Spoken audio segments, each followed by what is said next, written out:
Sobre a obra. Este volume reúne dois dos ensaios mais importantes de Aldous Huxley sobre os efeitos da ingestão de drogas alucinógenas e as implicações mentais e éticas dessa experiência. A obra inclui ainda uma série de pequenos textos sobre outros modificadores da percepção humana, revelando a profunda dicotomia do autor que, ao buscar iluminações místicas inalcançáveis pelo pensamento racional, não esconde seu inconformismo com as limitações do corpo humano.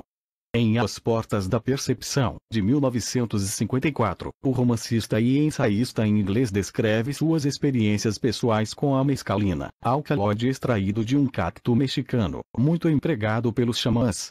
As experiências, realizadas sob rigoroso controle médico, lhe proporcionaram uma visão sacramental da realidade. O exame das implicações mentais e éticas dessa experiência tem continuidade em Céu e Inferno, de 1956, em que Huxley constata que, se as alucinações produzidas pela droga podem atingir uma esfera mística inalcançável pelo pensamento racional, também podem conduzir o paciente às margens da autoaniquilação. A obra se encerra com uma série de pequenos ensaios sobre outros modificadores da percepção humana, como a falta de vitaminas no cérebro, o dióxido de carbono e suas consequências tóxicas sobre a mente. Foi graças a estes ensaios que Huxley tornou-se uma espécie de guru entre os hippies da contracultura californiana da década de 1970, tais como o roqueiro Jim Morrison, da banda The Doors. No entanto, como escreve Manuel da Costa Pinto em seu prefácio a esta edição, estas são meditações escritas à luz radiosa da razão, relatos de experiências com a mescalina que não conduzem a uma adesão imediata aos paraísos artificiais, mas sim a uma ideia de alargamento da consciência que não elide seu elemento reflexivo. Aldous Leonard Huxley nasceu em 26 de julho de 1894 no condado de Surrey, na Inglaterra. Seu primeiro livro foi publicado em 1916, uma coletânea de poemas. Autor de uma linhagem de reconhecidos intelectuais em que sobressai o avô, o biólogo Thomas Henry Huxley, defensor das ideias evolucionistas de Darwin, Aldous teve sua reputação literária estabelecida a partir de 1921 com a novela Crone e Love. Imediatamente seguiram-se Sátiras Brilhantes, Anti-Cai, de 1923. Folhas Inúteis, de 1925, Contraponto, de 1928, nas quais o autor analisa de maneira espirituosa porém implacável as agruras da sociedade contemporânea. No período anterior à Segunda Guerra Mundial, a obra de Huxley adquire um tom mais sombrio. São desse período Admirável Mundo Novo, publicado em 1932, denuncia os aspectos desumanizadores do progresso científico e material, e Sem Olhos em Gaza, novela pacifista de 1936, além de uma série de ensaios. Em 1937, no auge da fama, Huxley deixa a Europa e se muda para a Califórnia. No momento em que o Ocidente se preparava para a guerra, ele começa a acreditar que a chave para a resolução dos problemas do mundo estaria na troca da razão individualista ocidental pela sabedoria perene, de caráter místico, centrada na ideia da unidade. São dessa fase tanto as obras de ficção O Tempo Deve Parar, de 1944, e A Ilha, de 1962, uma espécie de sequência de Admirável Mundo Novo, quanto o famoso relato de sua primeira experiência com mescalina, As Portas da Percepção, de 1954. Aldous Huxley morreu em 22 de novembro de 1963, por coincidência o dia em que John F. Kennedy foi assassinado. Manuel da Costa Pinto nasceu em São Paulo em 1966. Jornalista, editor da revista Cult, é autor de Albert Camus, Um Elogio do Ensaio, Ateliê Editorial, e organizador e tradutor da antologia A Inteligência e o Cadafalso e Outros Ensaios, de Albert Camus, Record. Prefácio. A alusão que Aldous Huxley faz ao poeta William Blake nos títulos de seus dois ensaios sobre as drogas alucinógenas não deve nos enganar. As Portas da Percepção, 1954, e Céu e Inferno, 1956, são meditações escritas à luz radiosa da razão, relatos de experiências com a mescalina que não conduzem a uma adesão imediata aos paraísos artificiais, mas sim a uma ideia de alargamento da consciência que não elide seu elemento reflexivo. Essa observação é fundamental por causa da história nada desprezível da recepção de Huxley em um âmbito que ultrapassa os limites da chamada alta cultura na qual ele havia se consagrado como autor dos clássicos Contraponto e Admirável Mundo Novo. No final dos anos 60, o compositor, cantor e poeta Jim Morrison criou na Califórnia uma banda de rock chamada The Doors, cujo nome fora inspirado na leitura de As Portas da Percepção.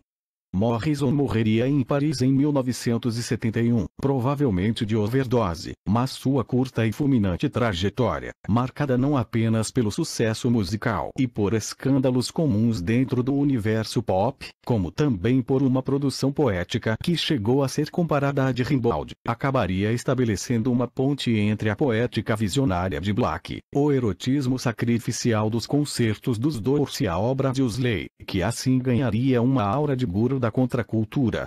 Essa identificação estava sintetizada no trecho do célebre poema em prosa Um Matrimônio do Céu e do Inferno, If the doors of perception were cleansed everything would appear to as it is, infinite. Se as portas da percepção estivessem limpas, tudo se mostraria ao homem tal como é, infinito, segundo tradução de José Arantes publicada pela editora Iluminuras.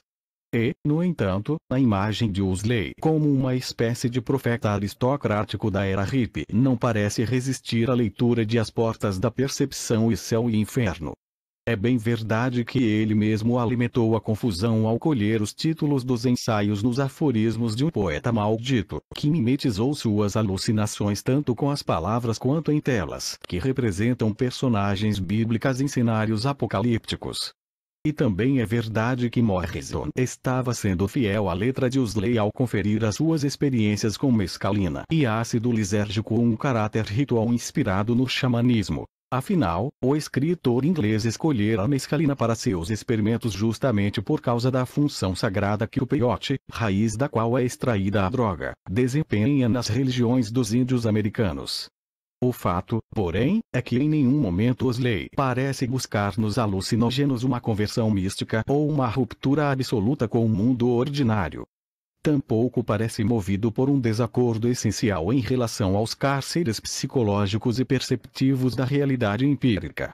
Enquanto Black era um gnóstico para quem o caminho do excesso leva ao palácio da sabedoria, Huxley fez do excesso de sabedoria e de curiosidade um caminho para o palácio do êxtase. É a razão que, percebendo sua insuficiência perante a pluralidade do mundo, busca uma abertura para novas formas de percepção que sejam uma alternativa ao solipsismo, essa perversão do idealismo, e ao behaviorismo, perversão do empirismo.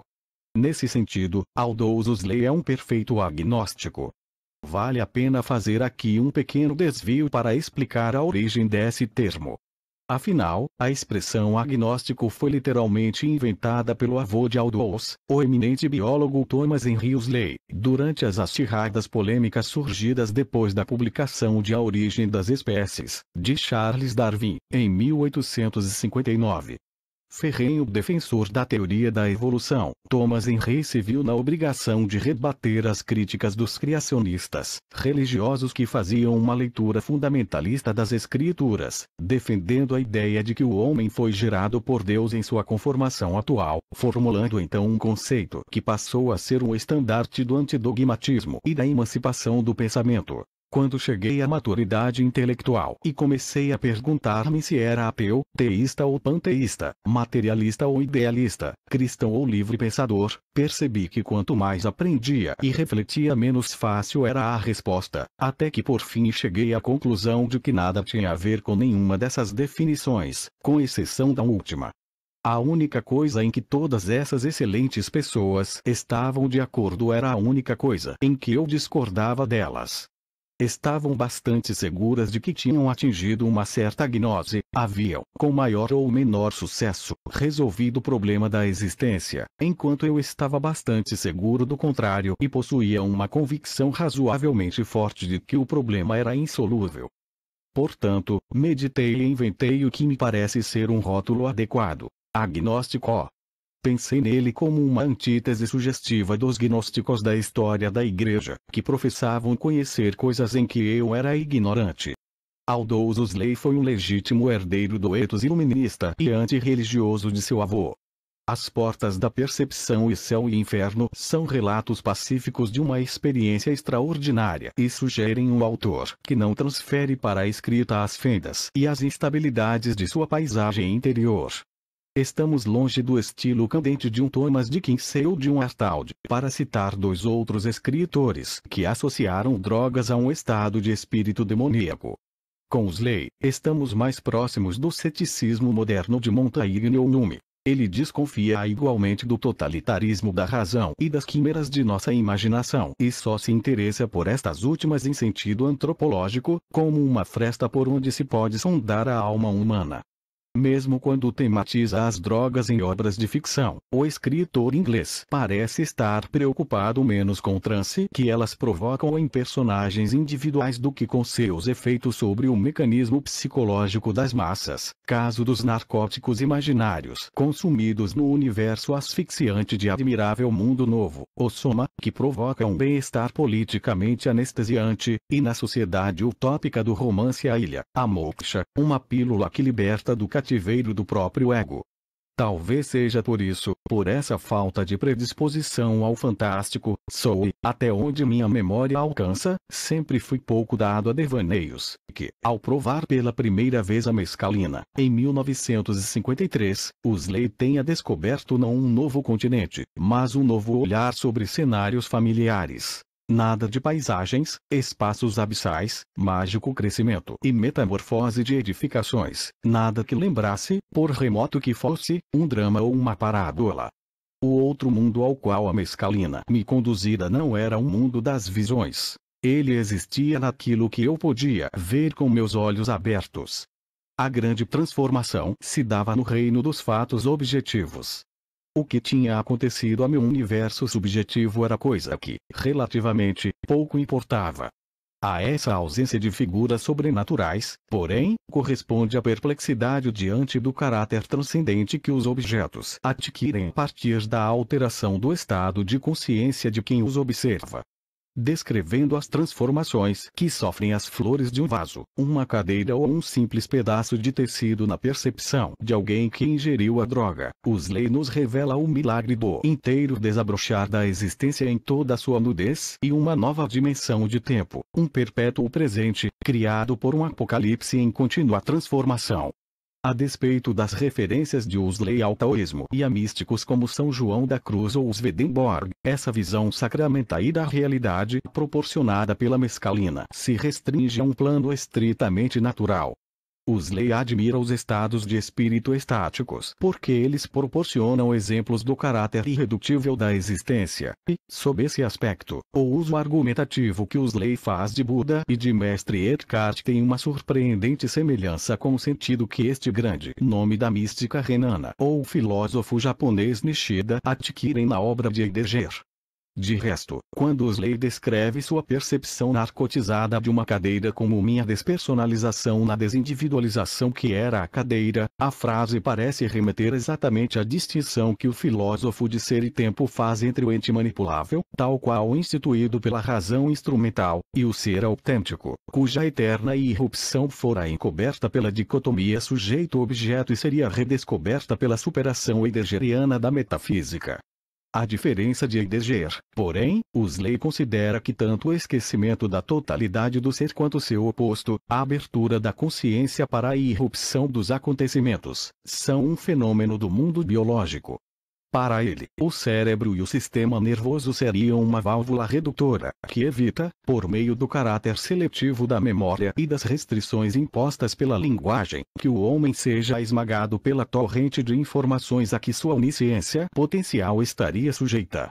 Seria um anacronismo tentar avaliar a correção dessas afirmações a partir das descobertas recentes das neurociências.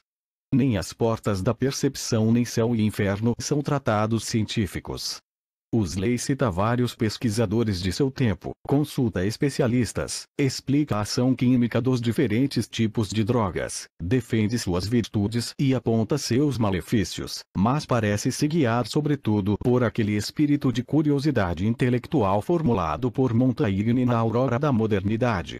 Céu e Inferno, texto que dá continuidade às experiências relatadas em As Portas da Percepção, é uma cartografia da mente cuja analogia entre os estados possíveis da consciência e as zonas do globo, com sua diversidade de fauna e flora, deve muito à descrição, feita nos ensaios de Montaigne, das maravilhas encontradas pelos navegantes nos antípodas das terras civilizadas. Em Céu e Inferno, essas metáforas geográficas expressam a dessemelhança essencial das regiões longínquas da mente que as drogas permitem desbravar. Para o leitor de hoje, elas têm também um significado ético. Ensinam a olhar com tolerância e compreensão para essas pequenas epifanias que nos consolam de um mundo em que o prazer é mercantilizado pela indústria do combate ao narcotráfico e em que a mente é agenciada pelos psicofármacos. Aliás, a proliferação atual das drogas normalizantes, que reduzem o cérebro a uma glândula e transformam a existência no protocolo, torna ainda mais urgente a necessidade de transcendência que podemos detectar pela onipresença do uso de alucinógenos nas mais variadas culturas. Como escreve Aldous Huxley, parece extremamente improvável que a humanidade, de um modo geral, algum dia seja capaz de passar sem paraísos artificiais. A maioria dos homens e mulheres leva uma vida tão sofredora em seus pontos baixos e tão monótona em suas eminências, tão pobre e limitada, que os desejos de fuga, os anseios para superar-se, ainda por uns breves momentos, estão e têm estado sempre entre os principais apetites da alma. Manuel da Costa Pinto. As Portas da Percepção. Foi no ano de 1886 que o farmacologista alemão Ludwig Levin publicou o primeiro estudo sistemático do cacto que, depois disso, haveria de receber seu nome. O aluno Levin era novo para a ciência, embora fosse, na verdade, um amigo desde tempos imemoriais para as religiões primitivas e para os índios do México e do sudoeste dos Estados Unidos. Era até muito mais que um amigo. Segundo as palavras de um dos primeiros espanhóis a visitar o Novo Mundo, eles comem uma raiz que chamam de peyote e que é por eles venerada como a um deus. O porquê de tal veneração evidenciou-se quando psicologistas eminentes, tais como James Havelock Ellis e Weir-Mitchell, começaram suas experiências com a mescalina, o princípio ativo do peyote. Não há dúvida de que eles as interromperam em um ponto muito aquém da idolatria, mas tudo nos leva a situar a mescalina em posição ímpar entre os demais alcaloides. Administrada em doses adequadas, ela modifica mais profundamente a qualidade da percepção que qualquer outra droga à disposição do farmacologista, a isso aliando o fato de ser menos tóxica que as demais. A pesquisa sobre a mescalina tem sido realizada esporadicamente, desde os dias de Levin e Havelock Ellis. Os químicos não se limitaram a isolar o alcaloide. Conseguiram também realizar-lhe a síntese, com o que não mais ficaram à mercê das escassas e problemáticas coletas de um cacto do deserto. Os alienistas têm, eles mesmos, feito uso da mescalina, buscando assim conseguir uma melhor e mais direta compreensão dos processos mentais de seus pacientes. Infelizmente, por trabalharem baseados em um número muito reduzido de provas e dentro de uma faixa de condições por demais estreita, os psicologistas apenas observaram e registraram alguns dos mais impressionantes efeitos da mescalina. Os neurologistas e fisiologistas chegaram a algumas conclusões a respeito do mecanismo de sua ação sobre o sistema nervoso central. E ao menos um filósofo militante tomou o alcaloide, ante a luz que este poderia lançar sobre antigos e insolúveis enigmas, tais como o lugar da mente na natureza e a relação entre a inteligência e o consciente. Assim estavam as coisas até que, há 2 ou 3 anos, foi observado um fato novo, talvez de grande importância. Na verdade, havia muitas décadas que esse fato se apresentava ao vivo, diante de todos, mas, a despeito disso, ninguém se havia dele apercebido até que um jovem psiquiatra inglês, que atualmente trabalha no L. a esse respeito, veja-se, L. Ofer, Abram, Osmond, Pri, Smiths, J. Schizofrenia, a New Approach. Journal of Mental Science, 100, 418, janeiro 1954. 2. Osmond, Pri. On Being Mad. Saskatchewan Psychiatric Services Journal, 1, 2, 7. 1952. 3. Smiths, J. Esquizofrenia. A New Approach. Journal of Mental Science, 98, Abr. 1952. 4. Smiths, J. The Mescaline Phenomena. The British Journal for the Philosophy of Science, 3, fevereiro 1953. Numerosos outros artigos sobre bioquímica, farmacologia, psicologia e neurofisiologia da esquizofrênia e dos efeitos da mescalina estão em preparação. Canadá se deu conta da grande semelhança de composição química existente entre a mescalina e a adrenalina. Pesquisas posteriores revelaram que o ácido lisérgico, um onírico extremamente poderoso, derivado da ergotina, apresenta afinidades com essas duas substâncias, em suas características bioquímicas. Veio em seguida a descoberta de que o adrenocromo, produto de decomposição da adrenalina, pode produzir muitos dos sintomas observados no inebriamento por mescalina. E é bem provável que o adrenocromo seja o fruto de uma decomposição realizada espontaneamente no corpo humano. Isto nos leva a concluir que cada um de nós é capaz de produzir uma substância química da qual, como sabemos, doses diminutas podem criar profundas alterações na percepção. Algumas dessas alterações são semelhantes às que acompanham essa praga tão característica do século XX que é a esquizofrenia. Será essa doença mental uma decorrência de um desequilíbrio químico? E estará o desequilíbrio químico, por seu turno, ligado a sofrimentos psíquicos que atuem sobre as glândulas suprarrenais? Será arrojado e prematuro afirmá-lo. O máximo que podemos dizer é que isso constitui uma hipótese plausível. Entretanto, o mistério vem sendo sistematicamente desvendado. Os detetives, bioquímicos, psiquiatras e psicologistas, acham-se em sua pista. Em razão de uma série de circunstâncias, que para mim foram extremamente favoráveis, vi-me, na primavera de 1953, situado bem no meio de tal busca. Um desses pesquisadores tinha chegado à Califórnia, levado por suas investigações. A despeito dos 70 anos de pesquisa sobre a mescalina, o material psicológico de que se dispunha era ainda incrivelmente reduzido, e ele estava ansioso por ampliá-lo. Eu me atravessara em seu caminho e estava disposto, ou melhor, decidido, a servir de cobaia. E foi assim que, em uma radiosa manhã de maio, tomei 4 decigramas de mescalina, dissolvidos em meio copo d'água, e sentei-me para esperar pelos resultados. Vivemos, agimos e reagimos uns com os outros. Mas sempre, e sob quaisquer circunstâncias, existimos a sós. Os mártires penetram na arena de mãos dadas, mas são crucificados sozinhos. Abraçados, os amantes buscam desesperadamente fundir seus êxtases isolados em uma única autotranscendência. Debalde. Por sua própria natureza, cada espírito, em sua prisão corpórea, está condenado a sofrer e gozar em solidão. Sensações, sentimentos, concepções, fantasias, tudo isso são coisas privadas e, a não ser por meio de símbolos, e indiretamente, não podem ser transmitidas. Podemos acumular informações sobre experiências, mas nunca as próprias experiências.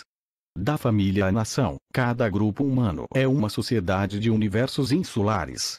Muitos desses universos são suficientemente semelhantes, uns aos outros, para permitir entre eles uma compreensão por dedução, ou mesmo por mútua projeção de percepção. Assim, recordando nossos próprios infortúnios e humilhações, podemos nos condoer de outras pessoas em circunstâncias análogas. Somos até capazes de nos pormos em seu lugar, sempre, evidentemente, em sentido figurado. Mas em certos casos a ligação entre esses universos é incompleta, ou mesmo inexistente. A mente é o seu campo, porém os lugares ocupados pelo insano e pelo gênio são tão diferentes daqueles onde vivem o homem e a mulher comuns que há pouco ou nenhum ponto de contato na memória individual para servir de base à compreensão ou a ligações entre eles. Falam, mas não se entendem.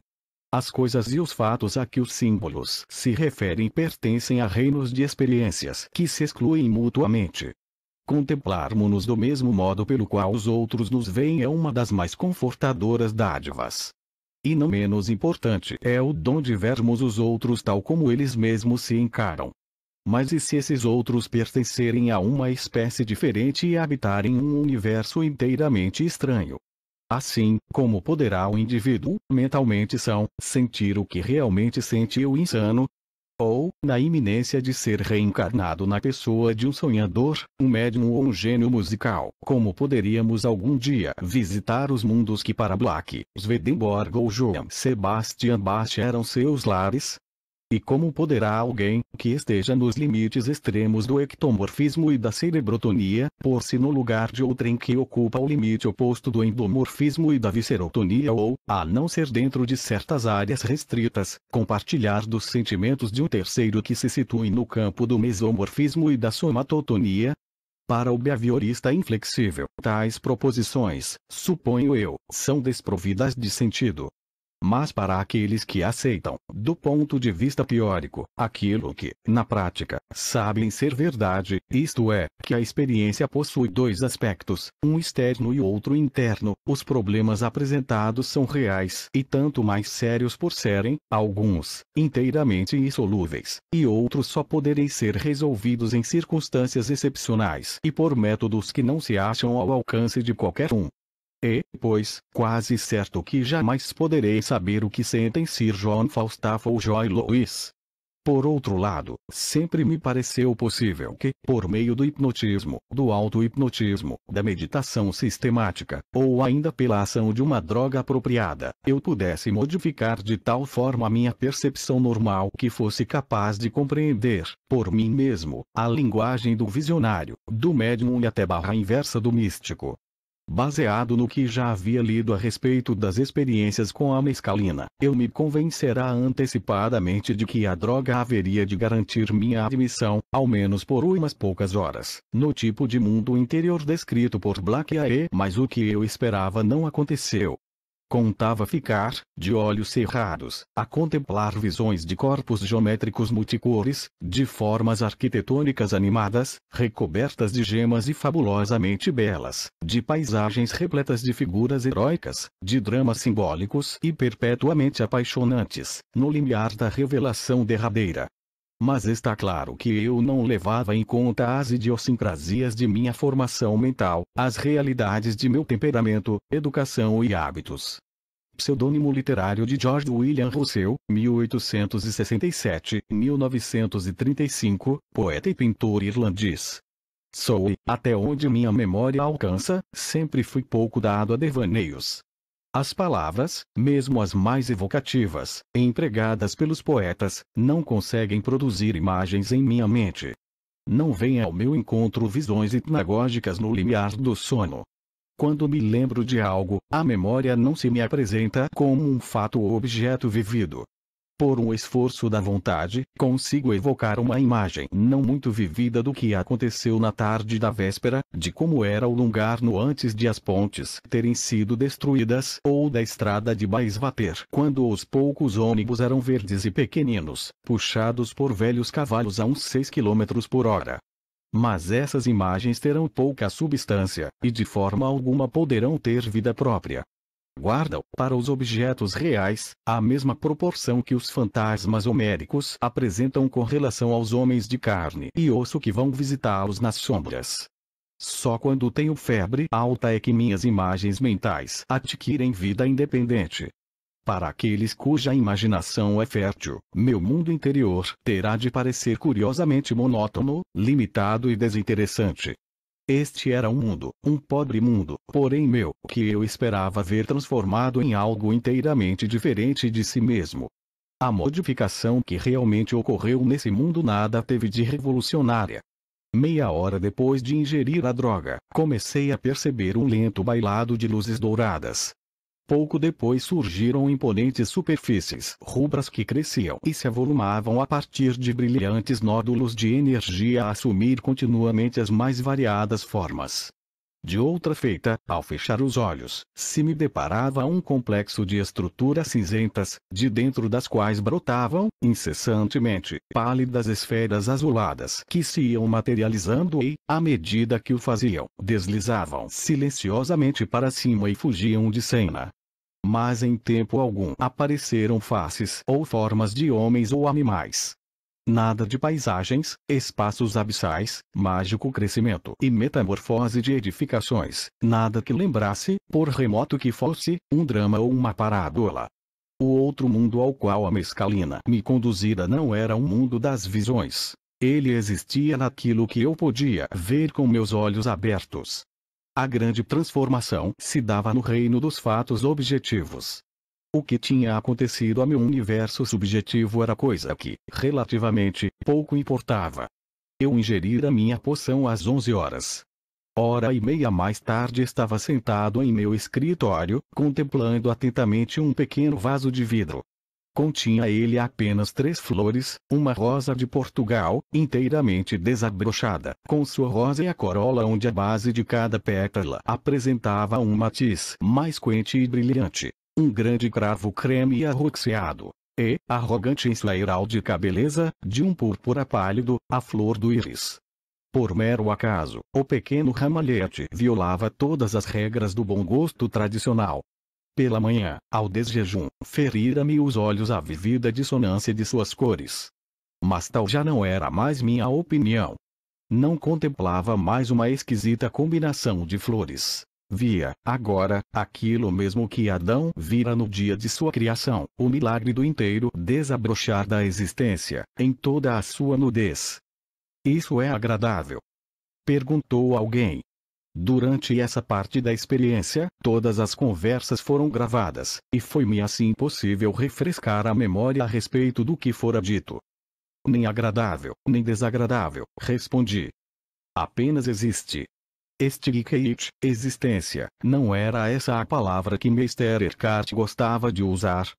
O existir da filosofia platônica, com a diferença que Platão parecia ter cometido o enorme, ou grotesco erro de separar existir de tornar-se e de identificá-lo com a abstração matemática, a ideia. Ele, pobre mortal, talvez jamais tivesse visto um ramalhete de flores a brilhar com sua própria luz interior, quase que estremecendo sob a tensão da importância do papel que lhes fora confiado. Jamais deveria ter se apercebido de que essa tão grande importância da rosa, do íris e do cravo residia, tão somente, naquilo que eles representavam, uma efemeridade que, não obstante, significava vida eterna, um perpétuo perecer que era, ao mesmo tempo, puro existir. Um punhado de pormenores diminutos e sem par no qual, por algum indizível paradoxo, embora axiomático, encontrar-se a divina fonte de toda a existência. Continuei a observar as flores e, em sua luz vivida, eu parecia captar o equivalente qualitativo da respiração, mas de uma respiração sem retornos a um ponto de partida, sem refluxos periódicos, mas antes em um fluxo, repetido, da beleza para uma beleza mais sublime, de um significado profundo para outro ainda maior. Palavras tais como graça e transfiguração vieram-me à mente, e isto, sem dúvida, era o que, entre outras coisas, queriam elas significar. Meus olhos se encaminhavam da rosa para o cravo, e daquela incandescência de plumas para as suaves volutas de ametista animada, que era o íris. A beatífica visão, Satchitananda, existência-consciência, beatitude, pela primeira vez entendi, não em termos de palavras, não por insinuações rudimentares, vagamente, mas precisa e completamente, o que queriam significar essas sílabas prodigiosas. E lembrei-me, então, de uma passagem que lera em um dos ensaios de Suzuki, que é o Dharma corpóreo do Buda. O Dharma corpóreo do Buda é outro modo de se referir à mente, à peculiaridade, ao vazio, à divindade. A pergunta foi feita, em um mosteiro zen, por ardente e perplexo noviço. E, com a vivaz insensatez de um dos irmãos Marx, respondeu-lhe o superior, acebe ao fundo do jardim. E poderia eu perguntar, retrucou timidamente o noviço, qual o homem que concebeu essa verdade? Aqui Groucho, dando-lhe uma pancada nas costas com seu bastão, responde, um leão de cabelos de ouro. Quando li esse diálogo, achei-o pouco mais ou menos um amontoado de insensatez. Agora, porém, tudo está tão claro como o dia, tão evidente quanto o postulado de Euclides.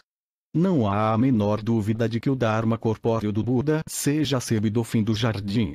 Ao mesmo tempo, e com igual certeza, ele é estas flores, ele é qualquer coisa que desperte a atenção de meu ego, ou melhor, de minha bem-aventurada despersonalização, liberta por um momento de meu abraço asfixiante.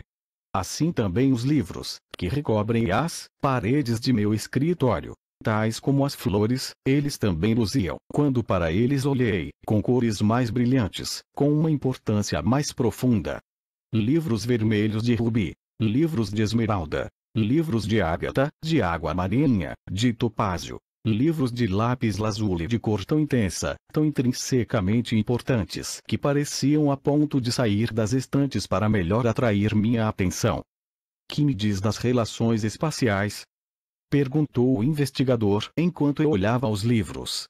Era difícil responder. Na verdade, a perspectiva se tornara bastante estranha e as paredes da sala já não mais pareciam encontrar-se em ângulos retos. Mas não eram esses os fatos realmente importantes. O que mais ressaltava era a constatação de que as relações espaciais tinham perdido muito do seu valor e de que minha mente tomava contato com o mundo exterior em termos de outras dimensões que não as de espaço.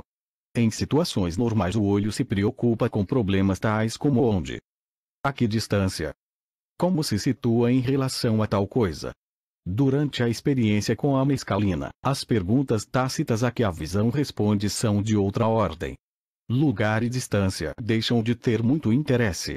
A mente elabora a compreensão das coisas em termos de intensidade de existência, profundidade de importância, relações dentro de um determinado padrão.